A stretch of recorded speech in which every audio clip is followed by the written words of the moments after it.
man. We just kind of going over uh, some of the news you can use. Like PR Cowboy said, they did not ban the tush push. How you feel about not banning the tush push? It's ironic. All the teams that voted against banning it, they're all in the AFC. You know, what I'm trying to say that they're not NFC teams. Like they needed, I think, 22 votes. I think to get it. Uh, I mean, why is Travis Kelsey? No, I was getting confused. Why was Jason Kelsey? Jason, Yeah. why is he? Why was he even there today at the owners' conference speaking? Who the fuck is he? Excuse my language. Who is he? He's a retired player. You know, And a lot of people say that was the sway. That swayed the two votes was with him speaking in there too. So yeah. Well, Oh, Philly's new center that played last year, he had to get back surgery at the end of the season. So let's keep playing the tush push. I mean, it's not football; it's rugby. But yeah. hey, you want to stop that? You better So get 6'5", 350-pound defensive tackles. Plain and simple. So, do you think it's more the teams in the division that don't like the tush push, or it's just more throughout the league that these teams don't like the tush push, or is it just the coaches or the media or the press? I mean, where is this coming from? I think that the only two NFC teams that voted for it were the Eagles and the Lions. Every other NFC team voted against it. So it was the majority of all AFC teams that don't have to play against Philadelphia. They're I not going to. think I think the interesting that one that voted against it was the Bills because the Bills do use it, but they Yeah. still voted against it as well, trying to ban it. Right, yeah.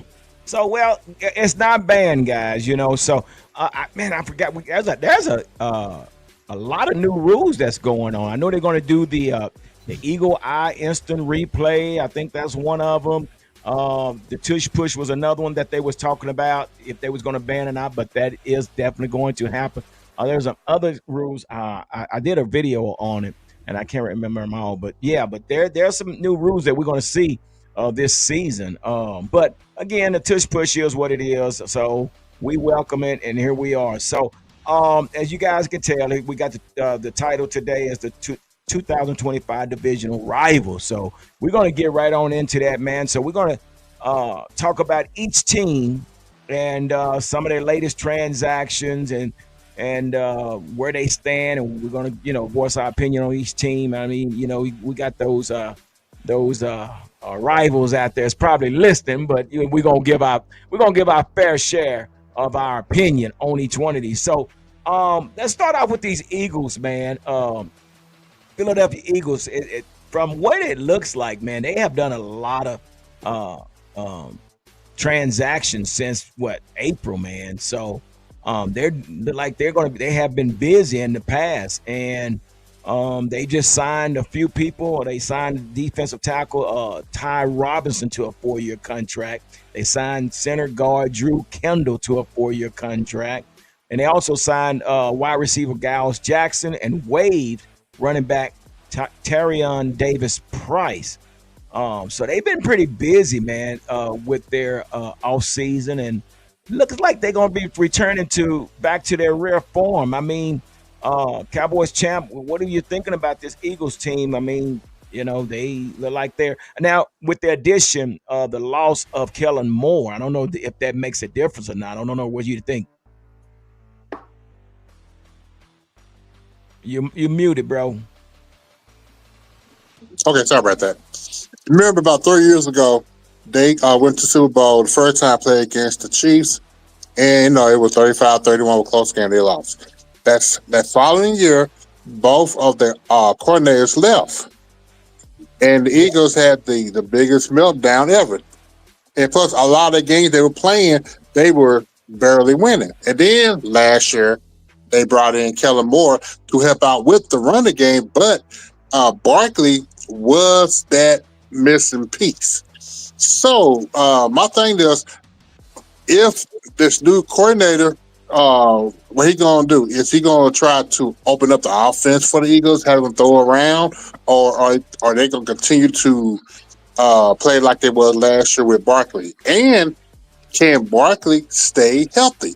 If Barkley can't stay healthy, I don't think the Eagles will be turning back to the Super Bowl. Even though uh, the defense is stout. They do have some good. They still got the best offensive lineman in the league in the division. Jalen Hurts, he can run. He can throw if he have to. But to me, it's still going to depend on if the running back can stay healthy or not. Yeah. Okay, Danny Savage, what do you got? How are you feeling about this repeat of this? I mean, they just come off another championship, brother. I mean, damn, they're walking with their heads up, chest out. I mean, damn, they're walking. A couple of the names you mentioned earlier were their draft picks. So they're coming off a Super Bowl. They have the best offensive line and the best defensive line in the NFL. And they drafted 3 offensive linemen and they drafted 3 defensive linemen. That's why they're winning these games. So, but I think, like Champ said, it's going to come down to Barkley staying healthy. What are the odds he can stay healthy 2 straight years in a row? But playing behind that O-line, I mean, listen, man, the coach just can't get cute, kiss, keep it simple, stupid. You know what I'm trying to say? Right. I don't see anyone in this division stopping them. But like I said, it's all going to come down to injuries. Yeah, and that's the thing, man. That injury bug is nothing to play with. PR Cowboys, what are your takes on the Philadelphia Eagles, man? I mean, like I said, they've been pretty busy in the off season, man. And if I'm not mistaken, they acquired another receiver or something. What was it? I can't remember on that one. But like everybody nailed it pretty good. Was like you said, they stayed busy in the transaction game. They whatever their strength is, they still add to it. Even though they have it, the strength, they just add to it. So exactly, that's what you should do. But like you said, is Barkley? We've seen Barkley injured in the past. May it be behind a bad O line in in New York. They're still. Are they going to lighten the workload? Or are they going to keep the same workload that they had on them? Like what like you said, changing coordinators. It's a big deal. I know people like to rub it off, but it is a big deal when you change coordinators for quarterbacks and stuff like that.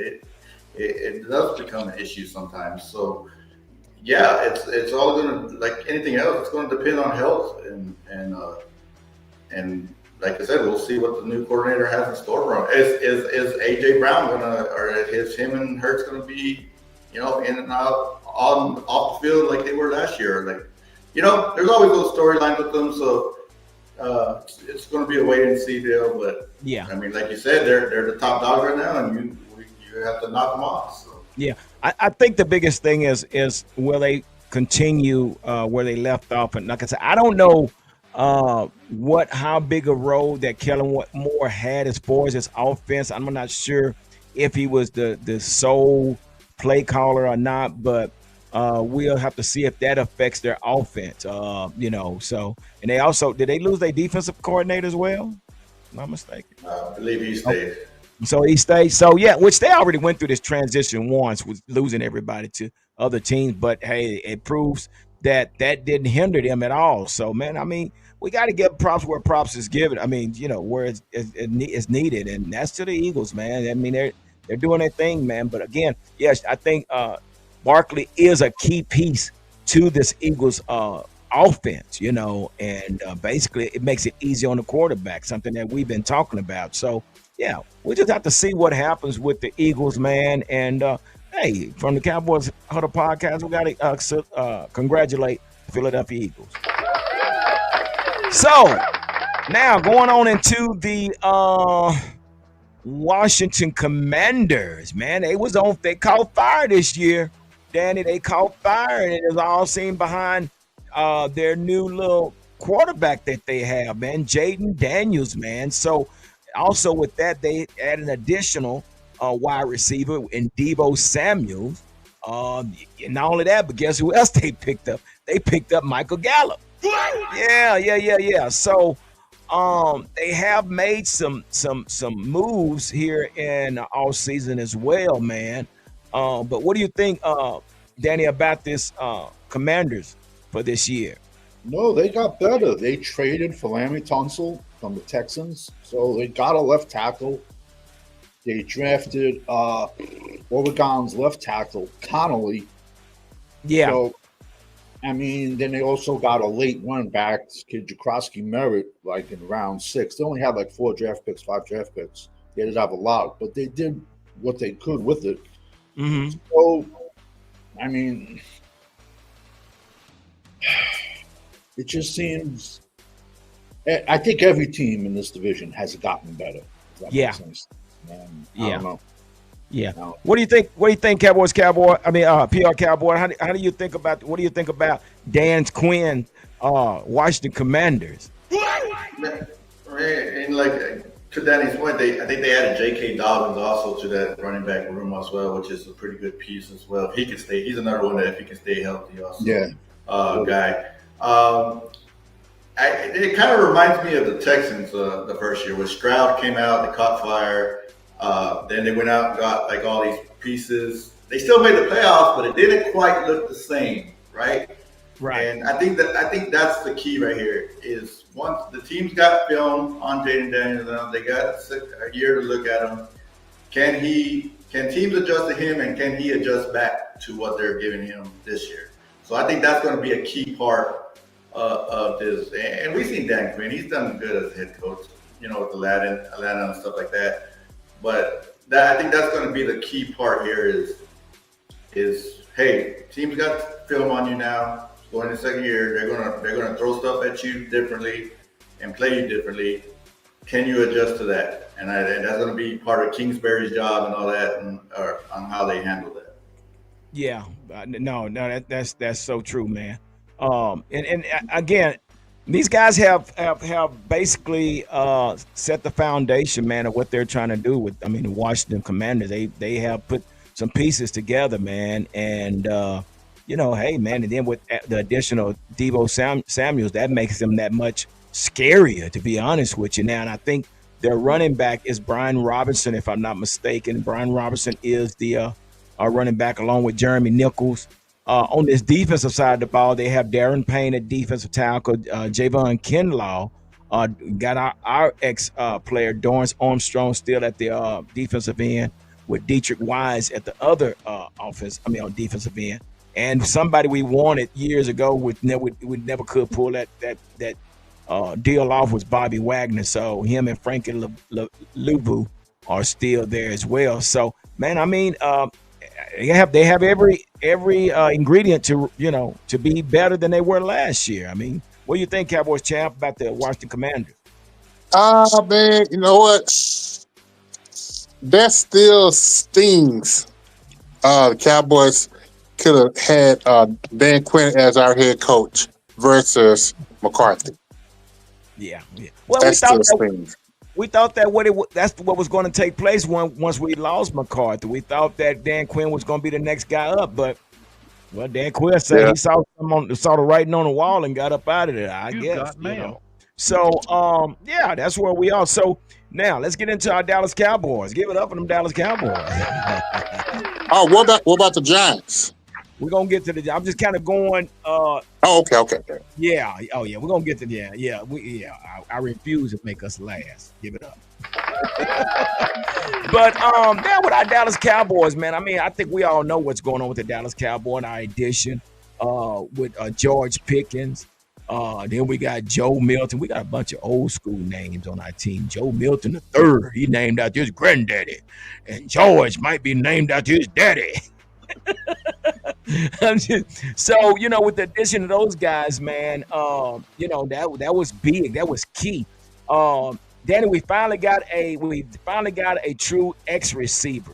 So what you see on the offensive side of the ball with Jaden Blue, Tyler Booker, which is some of the individuals that we drafted. How you feeling about the offense right now as it stands? I'll tell you about like the 8th game of the season, man. I can't get excited with the OTAs now. Yeah, Everyone looks good in yeah. shorts and helmets. You know, they anointed Tyler Booker a nickname already. They anointed him the right guard spot. You know, so basically they just benched Hoffman. And listen, I get it. You're supposed to have your first round pick start, but he just got anointed it. You know, and listen, I think it's just going to come if this offensive line can keep Dak upright, and if we can have a running game, and also if we can stop the run, because Right. we had 2 late flyers at defensive tackle, but I could be wrong. But in all the undrafted free agents I seen Dallas pick up, I didn't see one defensive lineman. I could be mistaken. I seen a load of wide receivers, tight end, a couple tight ends, a safety I liked, but like I said, I could be wrong, but I just don't know how they didn't sign any undrafted free agent defensive tackles. Maybe they did. I just didn't see any. Well, not free agent, but I mean, so hey, wait, let's give it up for Cowboys Corners in the house. Give it up for Cowboys Corner. What's up? Yeah. So, Danny, what about the guy we got from UCLA? I mean, I think that was a steal, if you ask me. I mean, how do you feel about? I mean, he was on my sleeper list. The only reason he fell, he's just a nut. He threatened to kill the whole elevator full of his students he was with. He had some off the field issues. That's why he slid. But he's like 6'3", 6'2", 345. But listen, he could outperform Mozzie Smith in every aspect in training camp. And first game of the season, Mozzie Smith is going to be starting because we invested a first-round pick in him. And the Joneses never admit they make a mistake. So we'll find out. I guess. Well, Cowboys, let's catch you up to speed right now. Well, welcome to the Cowboy Huddle podcast, brother. It's always a pleasure having you on, man. How you feeling tonight? I'm feeling great. Thanks for sharing the link. Thanks for having me, of course.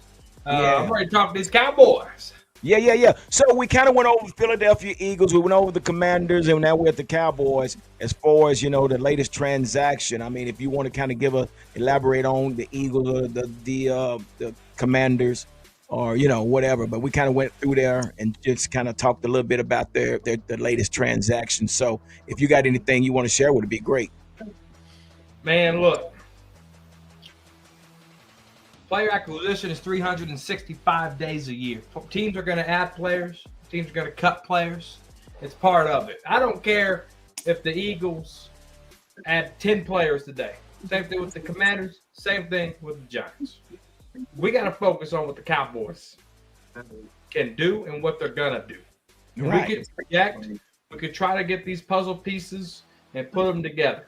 But at the end of the day, this team has to be better than those guys. And that's just what it boils down to, right? And so, good for them if they're adding players, right? We're not done. I guarantee you we're not done. We still got to find a big defensive tackle. I think they're going to add that. We still got to get it, maybe another corner in here. I think they're going to try to add something like that. We're not done. The 90 guys on here are obviously going to get cut down to 53. There's going to be 1 or 2 guys in training camp or in August when this thing gets trimmed down that's going to be a Cowboy that ain't a Cowboy right now. Okay, that makes sense. That's PR Cowboys, how you feeling right now, man? After going over some of the latest transactions the Cowboys have made, like I said, we got George Pick. I guess that's the biggest news that we can really talk about. But we also did have the backup quarterback, a guy, what's his name? Joe Milton III. Give it up for Joe Milton III. So how you feeling about this Cowboys setup? I mean, we kind of got a little aggressive, man. So how you feeling? Yeah, I mean, look, I think I'm the same with everybody. Let's see how September and part of October rolls, and you kind of see where they're going. Because look, we're going to have this head coach. I believe is going to call plays, right? He's going to start off the season as calling plays. How is that going to work out, right? Is that going to be an issue? Is he going to give up plays during the season? What's it going to look like? Danny said too. We're starting the rookie at right guard right away in OTAs. He's playing with the first team. I kind of because when Mozzie was drafted, it wasn't like they put him right in right. Now I know it's a different coaching staff and all that. I want to believe Schottenheimer's, like I said, he's going to play the best guys. So I think he gets Booker out there to give him the first crack at it. Javonte Williams right now is getting the first crack with the running backs. You talk cornerbacks. Elam, the kid we traded from Buffalo, he's getting a lot of time right now with Diggs being injured and stuff like that. Who's going to be that guy that replaces Jordan Lewis? There's questions all around this board, like you said. And as we go through OTAs and training camp and stuff, we'll start seeing a clear picture, who stands where. But like you said, we're probably not going to see what really this offense is going to look like till mid-October.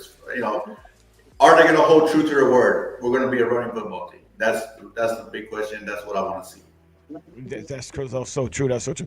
Cowboys Champ, what do you think? Well, first, before I get you guys started, Fleabug, she said, "Hey, driving and listening." So give it up for Fleabug.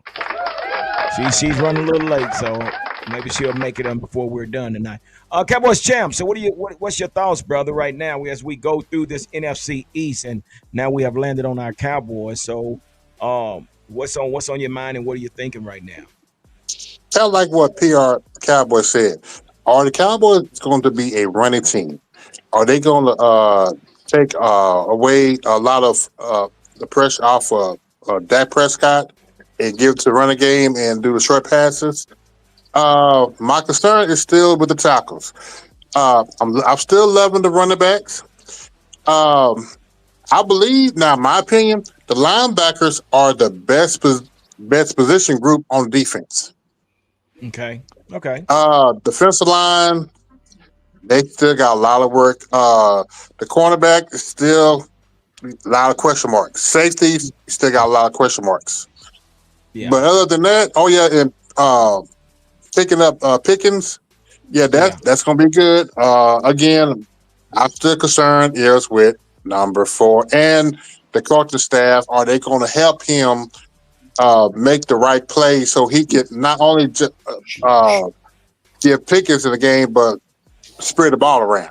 Yeah.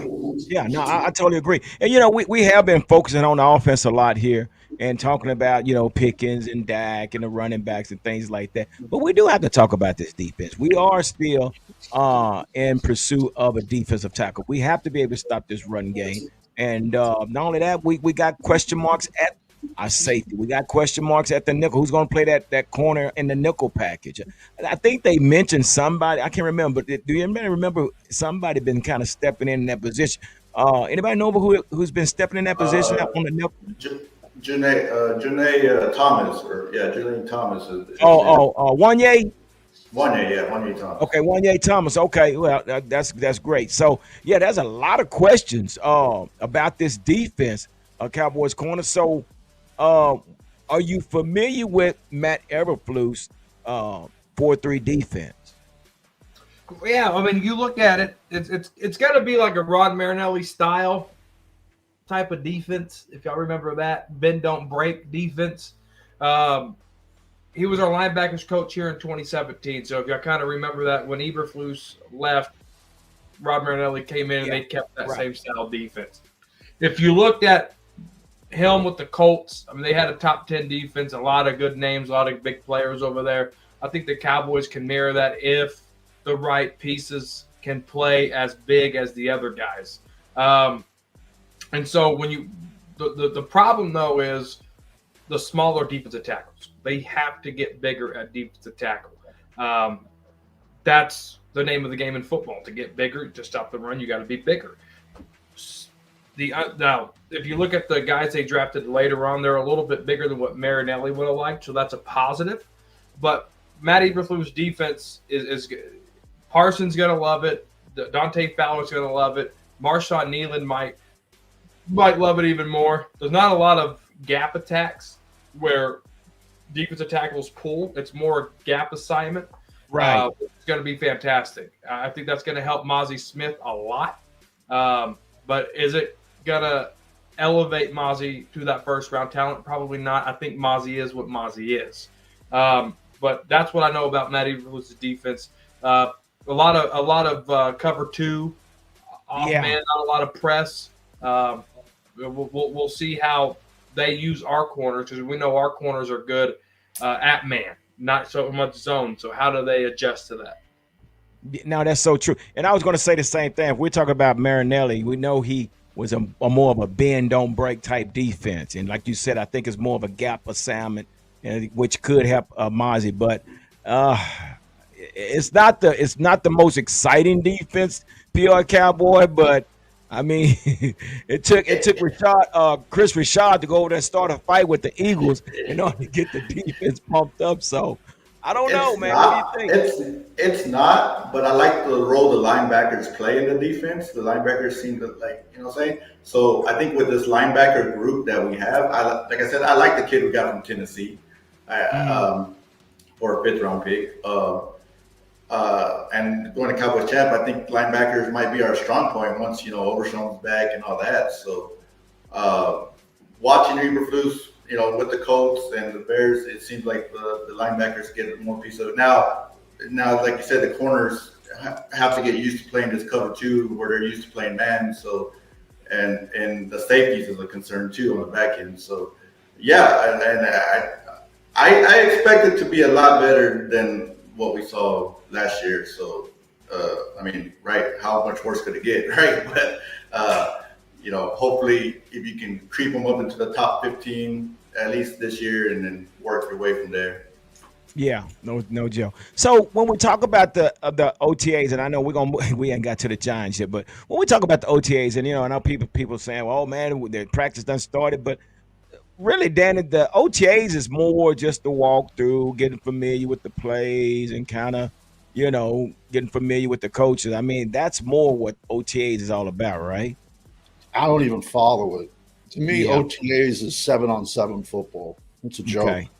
I've Yeah. seen teams that have won 7-on-7 championships go 0-9.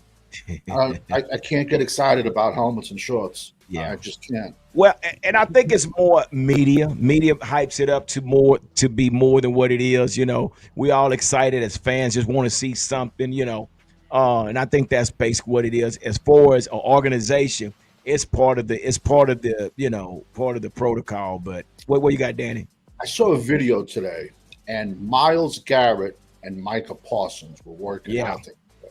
Micah Parsons looked like a safety standing. Yeah, compared to Miles. Yeah, man. Yeah. That's Yeah, like he's huge. that's the highest paid. That's what the highest paid edge in the NFL should look like, not Micah Parsons. So okay, Cowboys corner. So let me ask you this then. So with this 4-3 defense, are we going to lean more on bigger defensive end? I mean, with this type of defense, or are we still looking at the kid from Boston College and Micah Parsons to be those defensive end, or do they move to linebackers? I mean, I know we don't know. They're gonna be. They're not gonna. It ain't gonna be like a 3-4 like what DeMarcus Ware ran, where he was a 3-4 and he always was primarily rushing, right? It ain't going to be nothing like that. The edges are going to be the edges, whether that's Sam Williams, Marshawn Nealon, Dante Fowler, Micah Parsons. You might see Micah move into the linebacker role some, but it ain't going to be like that 3-4 DeMarcus Ware 120 sacks in 10-year type defense. No, it's going to be a traditional 4-3, cover two, a lot of cover two, and Micah is going to play 98% edge. See, that kind of bothers me there. That bothers me. I mean,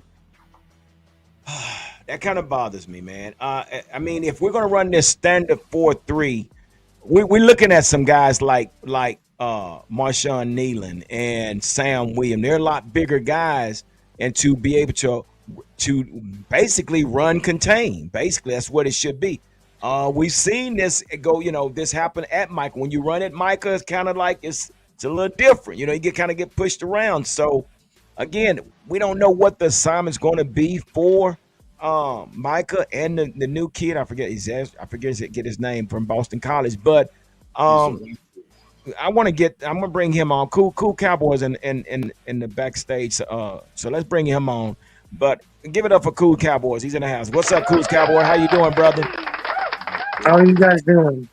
We're doing good. So we're talking right now, man. We're asked the question about this 4-3 defense, and we're trying to decide, if you're running this base 4-3 defense, will Michael Parsons and the new kid from Boston College have the majority of the snaps at this defensive end, or should they be going with bigger defensive ends? Man, I feel like they should be going bigger. You can't have two guys that are undersized. If you want to have like Parsons and then like, I guess Marshawn Nealon because he has some size, then I think you can make that work. But by having two undersized edges and undersized D tackles, I mean that line, all you got to do is run the football, and then you're stopping us, our defense. So I don't know. I don't think that's gonna work. I feel like you have to have uh, Parsons and Donovan Azaraco, dude. They cannot be on the field at the same time, or else we're just gonna get ran over, and it's gonna be rough. We're facing a lot of teams with good rushing offenses, so I don't think they're gonna be on the field at the same time much, unless it's like a third down, third and long, third and short passing situation. Right. That's what I don't understand real quick, just real quick. But pre-draft, we said the Matt Eberflus system is bigger defensive ends. And this was said before the draft. Then draft comes and goes. And when we drafted, there was 6'5", 270-pound edges on the board. Right. And I like Izaraku, but we just went totally opposite of what we said we were going to do. So I don't understand. I like him, but like I said, like Cool Cowboy said, like, do you want both of them on the field at the same time? If you want to rotate him and Micah in and out, but they're both 6'2", 250, 245, 240, I mean, we're just gonna get bullied, man. What do you think, PR Cowboy? I mean, again, and that's why I said, well, maybe that's why we have so many defensive ends, because I guess they're going to do a rotation and I don't know certain packages, but to see, in this 4-3 defense and knowing like up under, let's say, Zimmer was more of a blitzing type defense, so you can move Parsons around. Same thing with Quinn, you can move Parsons around. But with a standard base 4-3 defense, man, I'm questioning that, like Cool Cowboy is saying the same. What do you think, brother? Yeah, it's going to be interesting to see what they actually do in this situation, because are you saying is Michael going to play linebacker on first and second down or something, and then on a passing down, are you going to put him let him go after passer? What is that game plan here? What are they going to do? I like I said, it's just a wait and see for me, and I agree. You can't have the two small guys. You've seen that story play out already, getting pushed around by the bigger guys. So it's be interesting to see what they do with this lineup.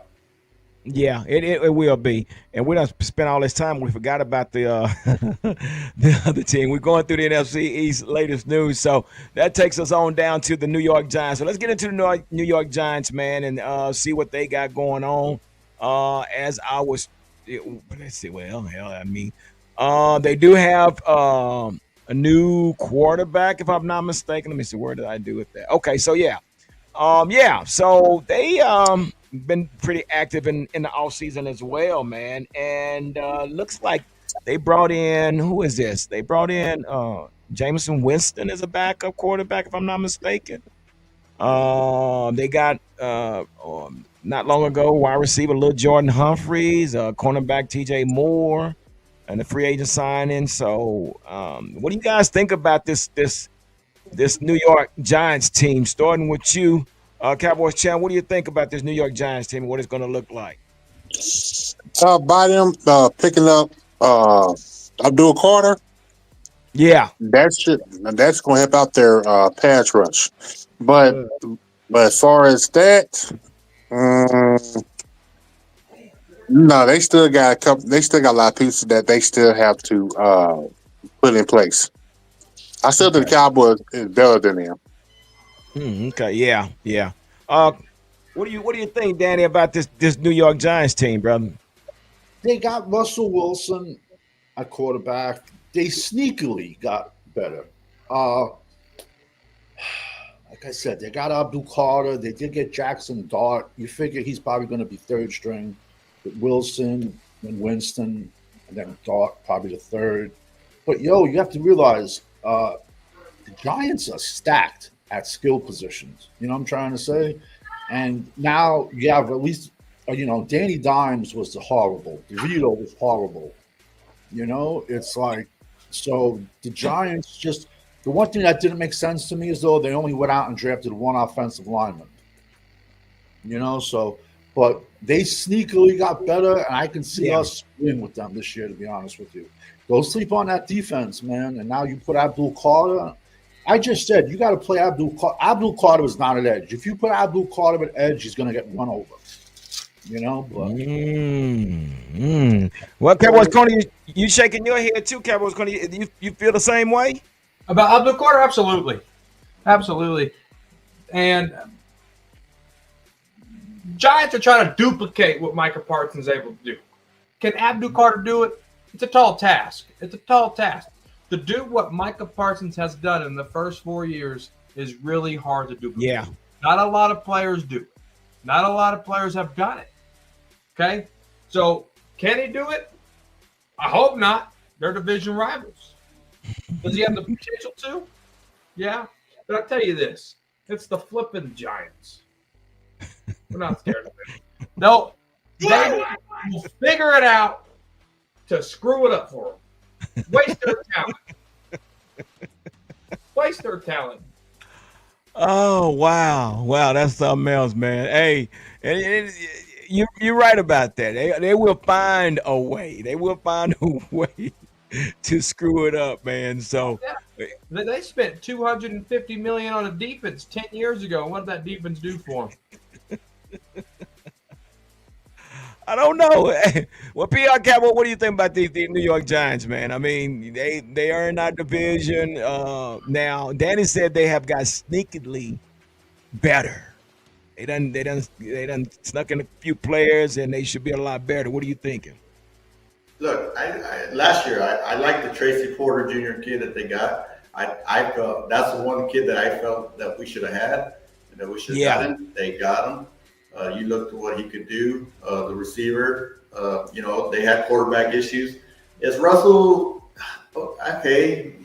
He's we saw him with Pittsburgh and Denver. It's not like he didn't have like the same amount of talent with those teams and good coaches. So I'm not. Yeah, that's 2 wins for us. I don't care what anybody. That's 2 wins for us this year, and it is what it is. Like they get better, yeah, but I think we're better still. So they did pick up Jackson Dart, didn't they? Didn't they? They picked up Jackson Dart. So I don't know, man. Russell Wilson, I don't think he fit. I don't think he fit over there in Pittsburgh. I still think he has a look. It's all about scheme, man, and I just So you got to remember, Russell Wilson come from an offense where he did a lot of under center, play action, roll out boots, and this was just. Everything was pretty much in shotgun. So maybe he'll do better over here in New York. I mean, and I'm sure he will have the competition against Jackson Dart, or Jackson Dart might, he's a first rounder. So here's the question. Do you let Jackson Dart sit on the bench, or do you start him? He was the 3rd pick. Historically, Giants, even Eli Manning, they sat him for a couple of games. They had Kurt Warner. That was when Kurt Warner was playing quarterback. I think they're going to let him sit at least a couple games. If Russell Wilson goes, 0-6, something like that, I'm sure they'll probably throw him to the Wolves. But they're just going to see what Russell Wilson can do first, I think. So, Cowboy Corner, is it not that important to draft so high and not allow your high draft pick to play first few games, or do you have a bigger expectations from a player that's drafted that high? Look, and I've said this many, many, many times, many years. If you get drafted in the 1st, 2nd, 3rd, 4th, 5th round, I expect you to start. Period. There's a lot of equity into that player and drafting him. 6th and 7th round are bonus players. If those draft picks can hit, they're bonus players. 1st through 5th, they have to play. That's the core of your team. You brought in 5 guys to have an impact on your team. Those 5 guys have to play. no matter where you're drafted, from the 1st to the 5th. 6th, 7th, bonus players. But they can't be generic. They can't be great value. The 5th round pick can be great value. A good rotational guy, whatever. But 1st through 4th, they got to be starters. All day long, 365. Yeah, I can agree with you to a certain point when you say up to the 5th round, just like what we saw with the running backs this year in the draft. I mean, you couldn't go wrong. We got one in the 7th round with Phil Maffa, that might just be a big contributor to the team. Now, I can say that as far as, because the running back class was so deep. So, we got Blue in the 5th round, which he could have been a 2nd rounder, But personally, to me, I think if you're going to play, you got to at least be between the 1st and 3rd round, and maybe the 3rd round. But your 1st round, and that's my pick at the 3rd pick, Cowboys champ. I think I want him playing. What do you think? Yeah, your 1st, 2nd, 3rd round picks, they have to, if not play from day one, they're going to have to contribute to their first year. You cannot mess up your first 3 rounds. This team have, in the past couple of years but again, we don't know about this year. Yeah. I think Booker is going to be solid. The 2nd round pick, It's a rock. how much he going to contribute? Well, I think he would be in the lineup, but we went back to the Cowboys. Okay, anyway, give That's right. No, you're right. Give shout out. What you got, Danny? The thing that scares me, the only thing that scares me about Booker is that he had a running back at quarterback last season at Alabama. Okay. That's the only. And if this makes any sense, I think he's played his best ball. What you see is what you get with him. Stop it. No, Stop it. Well, his freshman year, he went to a football factory. Tyler Booker. And then sophomore, junior, senior year in high school, he went to IMG. IMG is a joke. You go to school on an iPad and you're training every day. Then from there, he went to Alabama. Started 2 years. Pretty much, I don't see. I think what you see is what you're going to get. I don't see a lot of improvement. I'm not shitting on the kid, but it's not like a kid that went to a normal high school, worked a job after his, what I'm trying to say, and played football, then went to college, then still has stuff to grow. I just think what you see is what you're going to get with him. Yeah. Hey, before we go any further, I gotta definitely give our condolences. It's been told. Where is it at? Oh man, I just saw it. The owner from where is it at? The coach. Jim Irsay passed away. I'm not sure. Wow. He's a piece of garbage. Well, we're not going to. I'm going to explain why. Because you can watch this. There's a movie out there called Better, and it's a movie about a kid from Arkansas, Brandon Burlsworth. He was All-American guard. He was a walk-on. He was a 4th round draft pick by the Colts. He got killed in a car accident, but he didn't sign his contract yet. But he went to OTAs and stuff like that, and he didn't sign his contract. Now, Jim Irsay, if you own a team in the NFL, you're a billionaire. He gave the family $10,000. So now in the NCAA, every year they give the top walk-on the Brandon Burlsworth Award. He had these big, like the old school Coke bottle glasses, and the name of the movie is Better, but it's legit one of the saddest movies you're ever going to see. But like billionaire, you couldn't pay that, and his family was poor. You know what I'm trying to say? You give $10,000? Nah, bro, you're a piece of garbage in my book, man. I'm sorry. It's a great movie. Yeah, well, we'll check that out, see what that's about. But let's get on into this, man. So we got these schedules. Here, man. With the here, let's see if we can pull this up. There we go. So here we go, man. Let's get into this and let's look at these schedules between these teams in the NFC East. You guys tell me over or under as far as what it looks like with the Cowboys, starting with the Cowboys, and why did I just lose that? I have no idea. So let's see if I can bring it back up. Here we're gonna try this again. So start. God dang it, it don't want to work. So anyway, we'll do it like this. So let's get into this. So as you can see here, we start our first week with the Eagles. Then we go down with the Giants. So looking at this schedule, PR Cowboys, can you say we're over or under 10 wins?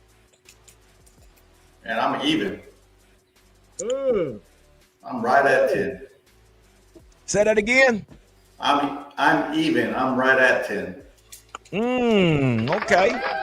So because the reason I say that, Danny, I'm looking at the bottom half of this game, man.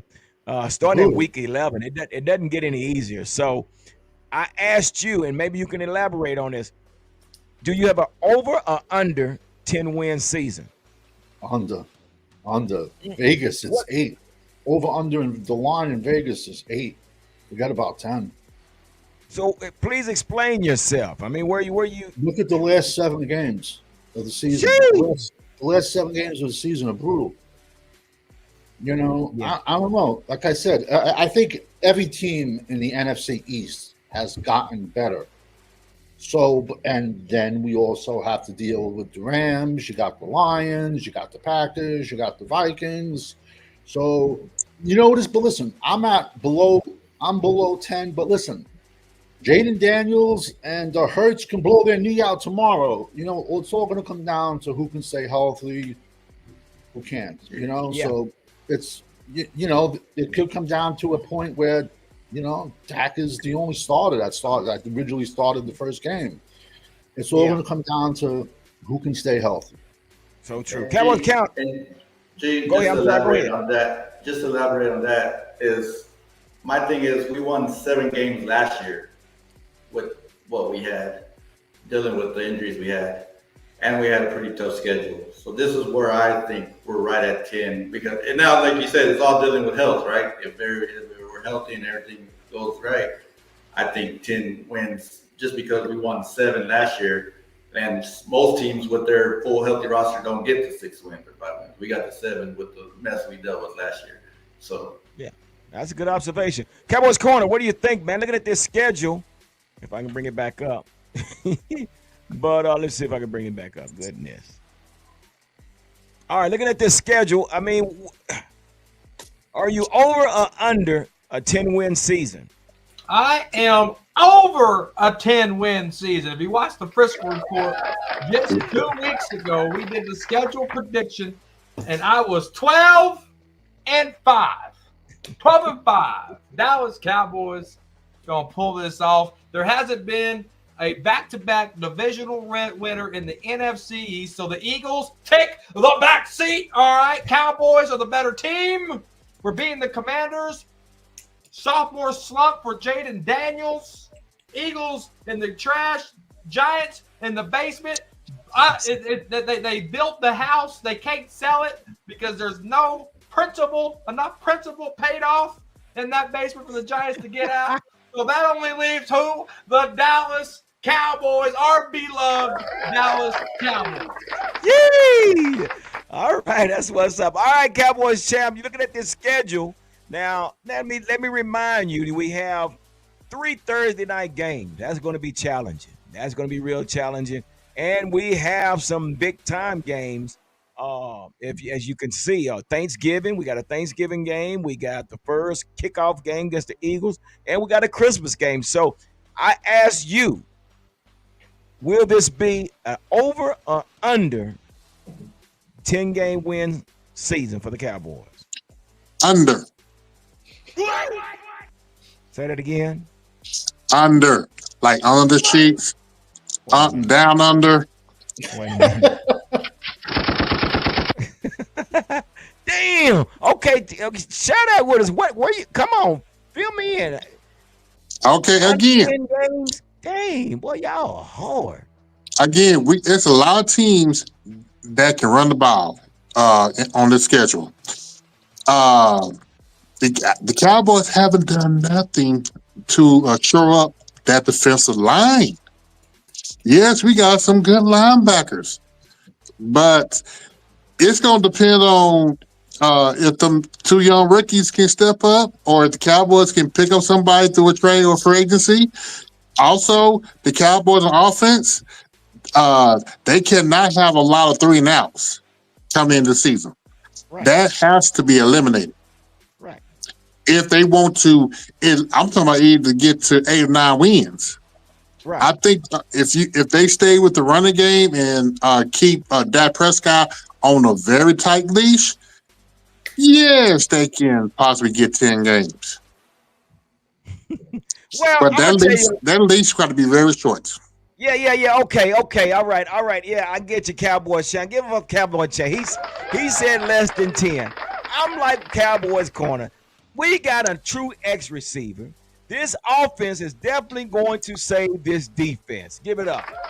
So I mean, we're talking about, you know, like Cowboy Corner said earlier. He said, you know, what we had last year, we had a lot of injury. We have a true X receiver. Not only that, we should be coming up with a run game this year. So with the help of George Pickens and CeeDee Lamb, this helps the running game.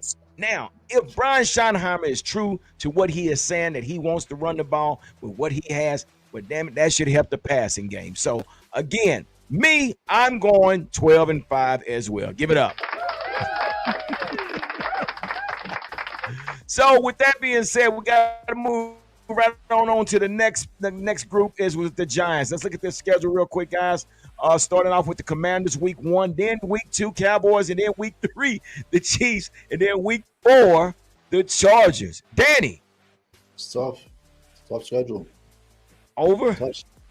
We're not even going to do an over and under. No, how many games do you see the Giants winning for 2025?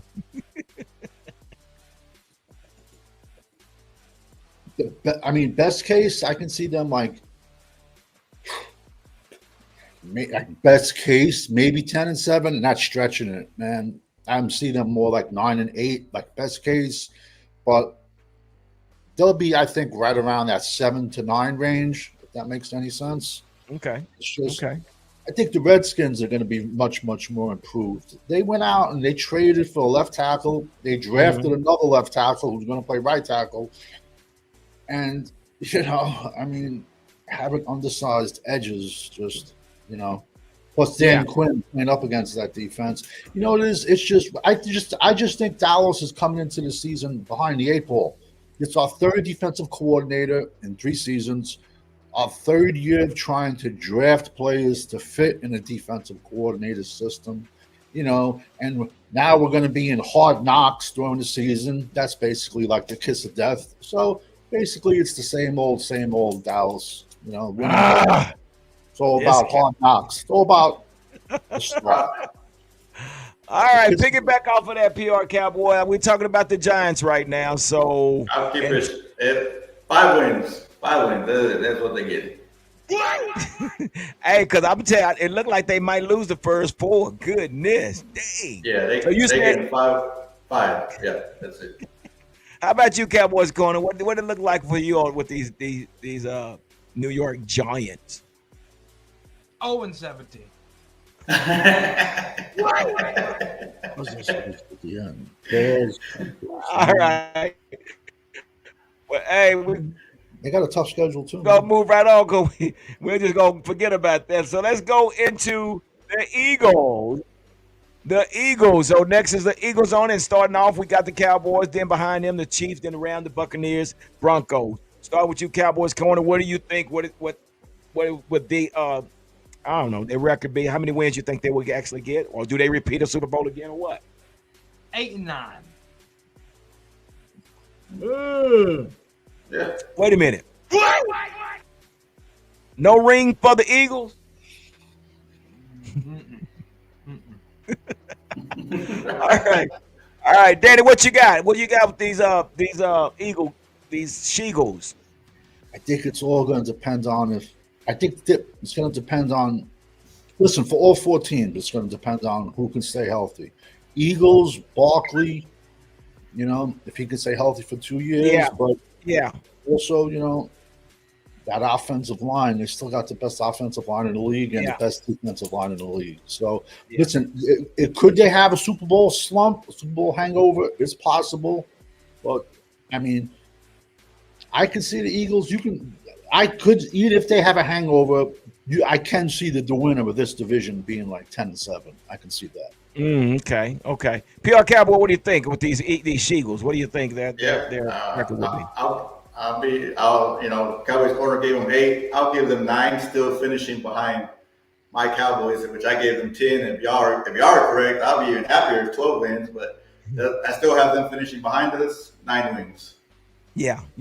Well, and you know what? I'll look at this. I think they'll finish 10-7, but this will be the year that they don't make it to the Super Bowl. I mean, again, they're running like a fine oil machine, and they pretty much got things intact where they want them. So it's a good possibility that these guys could make it back to the playoff, but I just don't think they don't get the ring this year. So with that being the last team we got the Commanders. They're starting off with the Giants, and then they go to the Packers.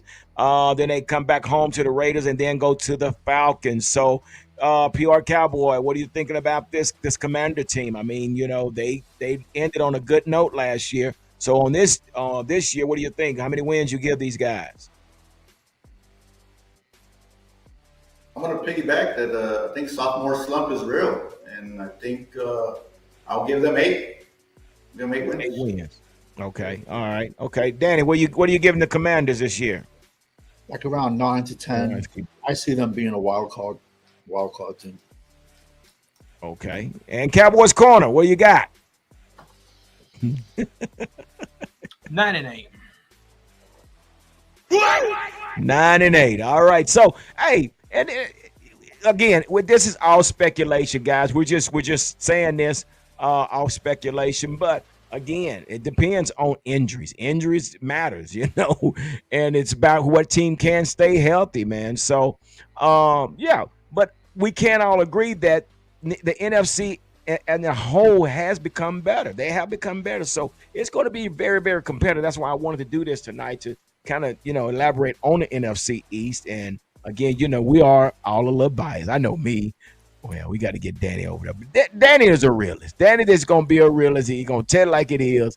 And we're going to be optimistic until it's like I see the Rams. The Rams are going to probably win the West. So then you got the Lions, Packers, Minnesota vying for that division. Plus, I see 2 wild cards coming out of the North. Then, you probably give the South to Tampa Bay. Now, that leaves one other wild card available. If you give this division back to the Eagles, and that other last one could be up for grabs between the Redskins and Dallas, vying for that last wild card spot. So, like I said, it's all going to be who stays healthy, man. Yeah, it is, and that makes a difference. And I'm just so excited that we got help on this offensive side of the ball. Again, we haven't really got into the depths of the defense, but it has yet to be seen what their plans are. But like you said, Cowboys Corner, we're not done yet, and it's a possibility that we could come across other players. So, with that being said, guys, I'm not gonna hold you any longer. So, Cowboys Corner, before we get out of here, what's your final words and what is your thoughts before we get out of here? Man, look, it's good to see Prescott throwing. Obviously, there's no contact, not a lot of stuff, but it's good to see Prescott throwing. Super skeptical on if he would in the in this time in the OTAs. So that gives me a little bit more confidence in moving forward. I want to see Joe Milton play in the preseason. I don't want to see him play week 1. I want to see what we have first before Joe Milton, because Dak Prescott, he's gonna miss at least a game. I mean, that's just the trend that he's on and what he's been on. But I'd rather see Dak Prescott throwing to the ones, getting familiar with George Pickens, getting on the same page with CeeDee Lamb, and try to win some ball games. But it's good to see Dak throw. Another thing is George Pickens' attitude. I get it; it's just media. But I like his attitude. I do like his attitude. He's all smiles. He's been talking. CeeDee Lamb and him seem to be on the same page with the way they're talking. Now, the only thing that can hurt George Pickens and his attitude is bad balls from Prescott, inconsistent play from Dak Prescott. That could crush that kid's attitude pretty fast. So I'm happy that Dak is healthy in a sense to get George Pickens on the same page. Hey, I want you here on this route, on this 9 route. I want you to cut it here at 9 yards and go this way. The ball's going to be right there. Like, they have to get on the same page. So Dak being able to throw is probably the best thing to happen to George Pickens and this offense to get that moving. So I'm thrilled to see that. Yeah, well, appreciate that. PR Cowboy, what are your thoughts and what are your final words before we get out of here? Yeah, I'm gonna piggyback off of that, man. Like as we go forward, seeing Dak, I want to see those ones play at least a series or two in preseason games.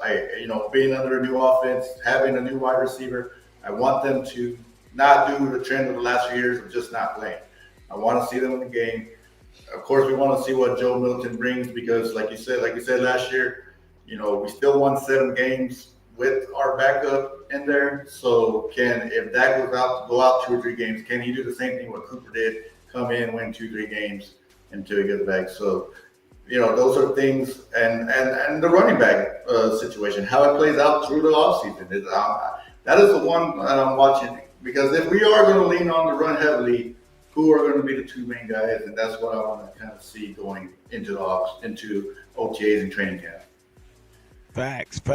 So true. Danny Savage, draft guru. What do you got, brother? What are your thoughts and your final words before we get out of here? Well, considering it's Dak and Lamb's 6th season together, I would hope they're still on. I would hope they're on the same page. I think if they try to use blue like they used Tony Pollard his last year, that's going to be a mistake. He has to be used in a rotation. He's a rotational back. I don't know. We're gonna have to see it. But then again, is Dallas whoever Dallas goes to camp and sees their RB1, are we gonna see him out there in preseason? I don't know. My concern is with the tackles, the offensive tackles. But hopefully they can get everything going and just keep them upright and healthy. Yeah. Everyone's just no injuries, no whammies. Yeah, for sure. And, we got to keep our fingers crossed. But it was great seeing Dak move around on the field like he was moving. I mean, he said only thing he's restricted from is tackling or getting hit or whatever. But it was good seeing him, how he was moving out there, roll out and things like that. So hopefully, man, we can get past the injury bug with Dak and he can stay upright and we're able to, be successful on his offensive side of the ball and on the defensive side of the ball. But again, I'm excited, man, to see what this is going to look like once we get started. But, we'll see what Ryan Schottenheimer brings to the table and what he brings on the field. So that's where we are, guys. So thank y'all once again, man, for coming on, man, and hanging out with the Cowboy Huddle podcast. Like we do every Wednesday night, we get on here and talk about what our Dallas Cowboys, and we're unapologetic about it. So, again, we thank everybody. Cowboys Corner, let everybody know where they can find you on social media. Yeah, Cowboys Corner right here on YouTube. Just look for that logo in the picture, and then underscore Cowboys Corner as well. Look for that logo in the picture. That's how you'll know it's me. All right. Danny Savage, where can they find you, brother? Danny Savage Draft Guru on YouTube, and same thing, Danny Savage Draft Guru on Twitter, the Twitter machine. All right, PR Cowboy. We'll say this real quick. Danny Savage don't give himself enough credit, so I guess I'm going to have to. If you want 2026 draft coverage, you have to follow Danny Savage. Period.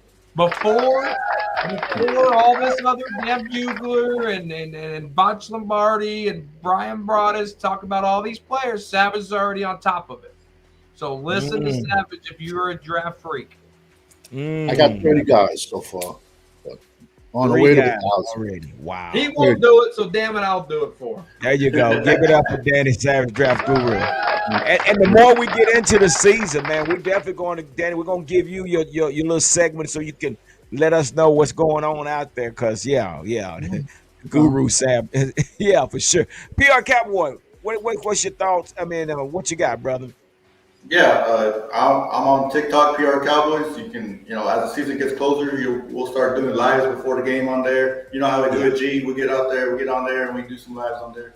And of course, here on Wednesday nights on, Cowboy Podcast, What's Up Wednesday, just, what we do. That's what's up. All right, again, guys, do me a favor. Make sure you hit the like button below. Make sure you share this video. And also make sure you hit the notification bell so you will be notified when the next video is posted. Like I always say, continue to stay safe